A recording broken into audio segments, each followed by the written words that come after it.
Hello everyone, welcome back to another episode of r/Malicious Compliance. In today's episode, you want me to smile? Okay. Pay your staff less than your colleagues? Lose them all. Lift weight compliance. Before we get started, make sure to subscribe so you will never miss a video. So let's get started. You want me to smile? Okay. This was a little while back, maybe a few weeks or a month ago, but even remembering it makes me giggle. Anyone who has been catcalled knows that one of the most overused lines is telling you to smile, and I am one of those people.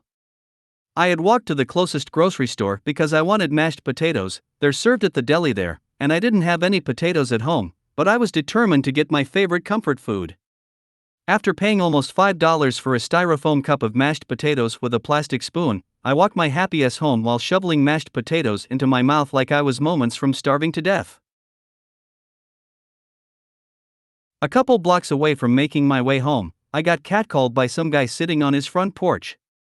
As implied in the title, he shouted something about telling me to smile. I don't remember his exact words. I considered telling him to piss off or screeching like a velociraptor to freak him out, but instead I decided to comply. I smiled with all of my teeth and used my tongue to push out the half-chewed food in my mouth. A gross mixture of saliva and mashed potatoes fell onto the front of my shirt, but the expression on his face more than made up for it. He looked disgusted and slightly shocked.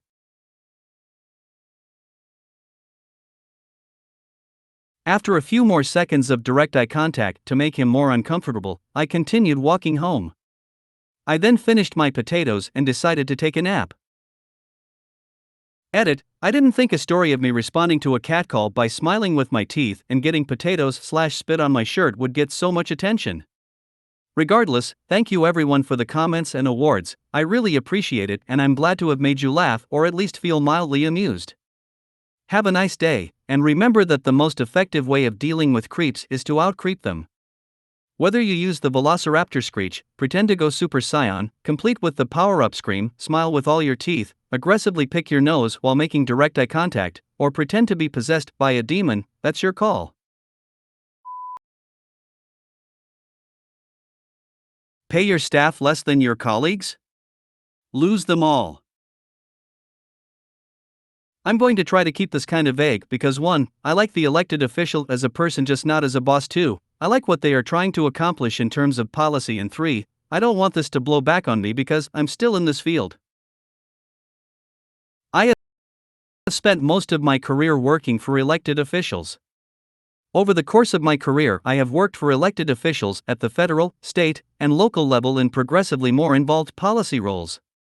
In between, I have done some higher paying private sector jobs, but I have twice taken pay cuts to return to public service working for electeds because I genuinely love the work. The flip side of that is that it has been hard to afford to live in my area on that lower salary. Earlier this year, I was still making less than my last job after 2 years in this office.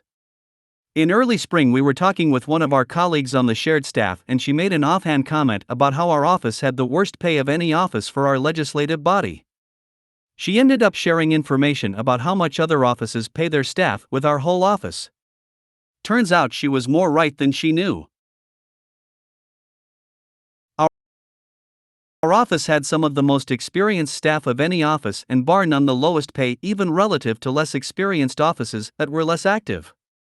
Our highest paid staff other than our manager didn't crack the 40th percentile on our floor. Despite 20 years of experience, I topped out in the 30th percentile for pay, with 8 years relevant experience. I would estimate the average is closer to 3 to 5 years experience for my level of pay.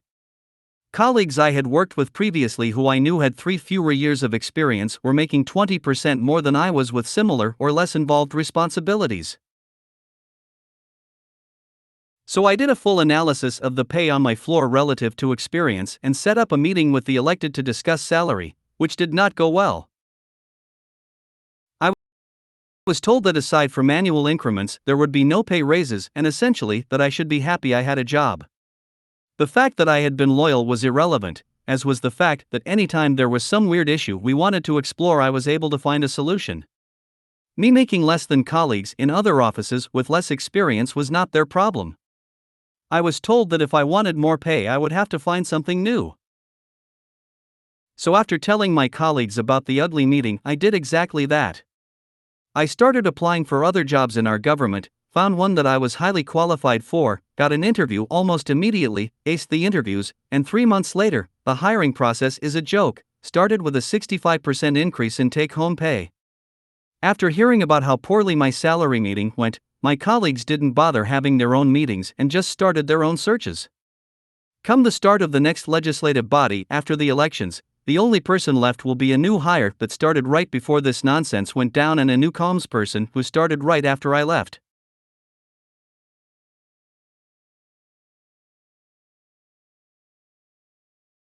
Anyone with institutional knowledge about how the body functions, or any knowledge about the policy issues they care about, has either left or has accepted a new position. Lift weight compliance. Back when I was 16 years old, I worked for an unnamed supermarket from Grand Rapids, Michigan. Part of the rules for underage employees was that we were limited on our total lift weight to something like 15 pounds or something. I won't say I was a strapping young man, but 15 pounds wasn't an issue. Working as a cashier/bagger, we regularly had customers that would purchase large items from the front of the store, such as bags of ice, or the culprit in this story, a brick of water softener salt. The blocks of salt, I believe, were about 50 pounds. Over the store limit for my age clearly, but I can manage 50 pounds without much struggle, especially when the block has handles more or less. The problem, however, was the loss prevention office was right next to the salt pallet, and more than once I'd get reprimanded for lifting over the weight limit for an elderly person, or someone with disabilities that specifically asked for help. So one day I get a nice elderly lady, probably pushing mid-80s, ask me to assist her with the block getting into her cart and out to her car.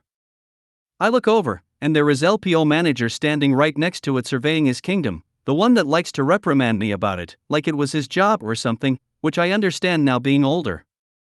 So I wave over a buddy of mine and ask him to assist lift this albeit hefty, yet small block of salt. We square up, double check each of us are ready for the lift, go full ass to ground, knee bend, remind each other vocally to not curl the back for safety, count down from 3, and hoist this block of salt into the cart.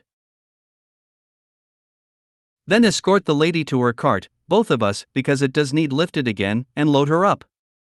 Lady asked on the way if we needed help, to which we told her the story of the lifting limit, and she had a small chuckle about it.